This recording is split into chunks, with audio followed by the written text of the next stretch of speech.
You just talked about, sorry, Mark, but we just talked about, you just reminded us of what happened during the last administration. Doesn't that give fillip to what some are saying, that you would hardly put your hand on anything that you have, seen from the Chinese government on the continent that you can say has been successful? What worries most Nigerians is that this just might just be on paper and never come to fruition. Well, I am not in a position to defend the Chinese policy on the continent. They probably will find other people to do that for them. In our own case, we have entered into agreements that we fail to do our own part. We are not going to blame other people for this failure. If we do our part and then they don't do this, then we can blame them. Well, looking at this agreement as well, I'm looking at, if we could go through some of the highlights of this. We see one that is the North-South power to build 300 megawatt solar plant in Shiroro in Niger. Well, we don't know that we also have a challenge with respect to transmission. Is there anything being done about transmission? I don't know about that. I'm no expert. I have. What I know is that we had two parallel lines of discussions going on throughout this period in China. There is a government line of discussion, government discussing its own business with the Chinese, talking about power, talking about railway, roads, and other infrastructure, and investment. And then you had the business group, as we said, about 100 Nigerian business groups. North-South Power happened to have been one of those groups. And they've been talking about, some of these kind of agreements, and a number of them, as we put out in that statement, have come to fruition in the course of this period, bringing investment well over $6 billion. I believe that the discussions are ongoing. More and more agreements will be concluded, perhaps when the Chinese partners come over here or our own businessmen go over to do their own part. It all depends on their own pace and how much commitment they are bringing, to the table. Are there agreements as to what to do with the transmission? I'm not privy of that. What I know is that one of the key projects that was for power happened to have been Mambila, which there had been a signed agreement between Nigeria and China for many years. It had not been actioned because we had not been actioned because we had not done our own part as part of the problems we spoke about. Okay, now let's rewind a little, because we're talking about the benefits of the trip now. But we do recall that before the president's trip, there were some criticism as to, the time that he was traveling, that, there were local problems. First of all, fuel was very scarce, as at that time was very difficult for Nigerians to get fuel. And there was also the controversy on the budget, because we recall that the president, refused assent to the budget over certain lines that, raised some controversy between the executive and the National Assembly. So tell us, what are some of the things that the president is going to do now concerning the fact that he's traveled? There's supposed to be counterpart funding from China for some of these things, and he was saying that they're not in the budget. How is this going to be resolved? Well, you have said so much within just a little space. Should the president have traveled when there was no fuel? Yes, he's right to have traveled, because let's face it, we have a president who is enormously popular. He's loved not just at home, but by overseas market. They're offering opportunities. They're saying, come, we want to help. And the sense is, this is not happening to Nigeria alone. It has happened to some other countries before. Statesmen, leaders who fetch good things for their own countries on account of their own international standing. So Nigerians won't be fair to this country if they say they will lock up President Muhammadu Buhari in his office, on his room, without allowing him to bring for Nigeria those offers that are being made to him for the benefit of our own country. Did you raise the issue of the budget? Please remind me, you raised the issue of...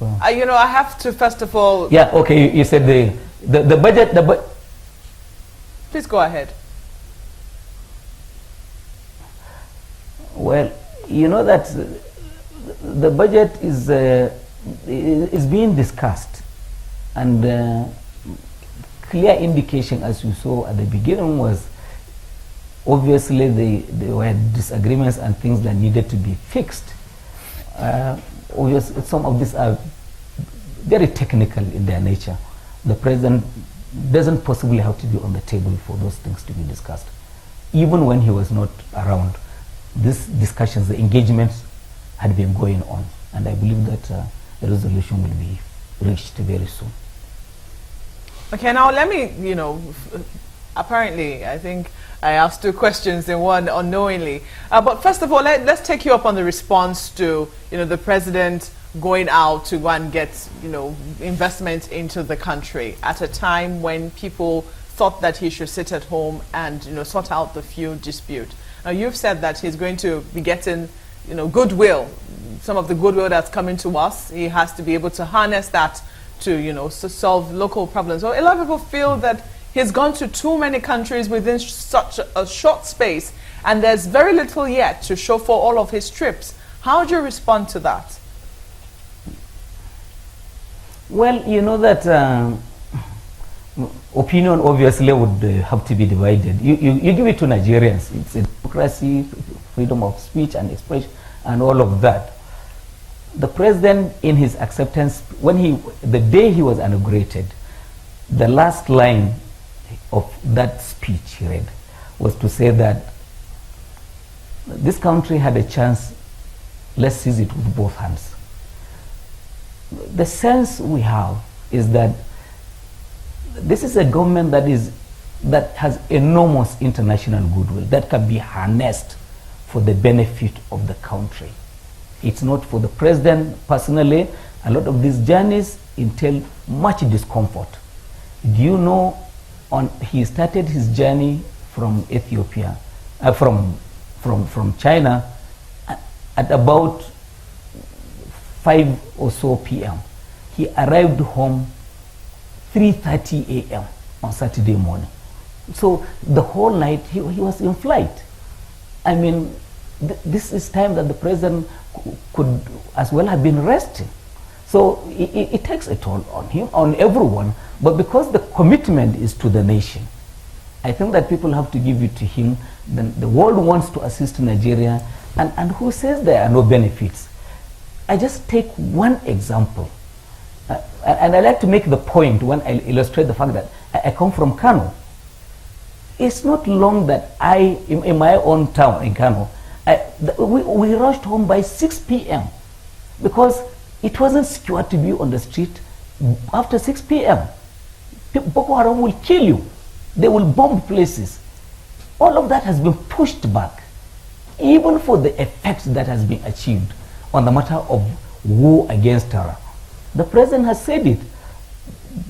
Beyond the civil war, this was perhaps the greatest threat this country had faced. Without international collaboration and support, we could not have achieved as much as we did. Yes, the armed forces had been re-engineered, reinvigorated. They have been given weapons that they didn't have before. The spirit is high, but we have received a lot of international support, whether it's air surveillance or weaponry or replacement or repair of those that we already have. Most of these things have come together, and here we are. You think for it, and Boko Haram will soon be history. So you think that the number of trips and the frequency is needed? Is that what you're saying? At this time, yes, because a lot of it, one after the other. If you pick the trips, there is a gain that the president has brought home. So therefore, it's not a pleasure trip, it's not a vacation trip. But Garba, if I could jump in there, part of the opinion out there is also that why does it travel more with a larger percentage of politicians as opposed to people in the private sector? It depends on which trip you are talking about. When he started, businessmen were being invited. Nobody will, under President Muhammadu Buhari, businessmen will not get free air ticket and hotel to attend meetings outside the country. So they make decisions purely on the basis of business. On each occasion, the president has a duty to promote not only government business but private businesses.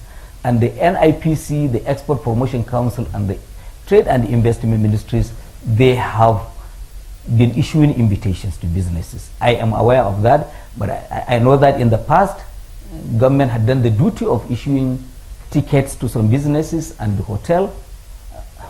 Under President Muhammadu Buhari, he thinks that our money could be better used for. So they decide on their own. If they think that it's cost effective for them, they go. If they don't go, like China one, it's enormous. You see the large number of delegation. And it was like this when he went to the United States of America. Yes, to some other countries, we didn't have as big a delegation from the business. It's their own choice.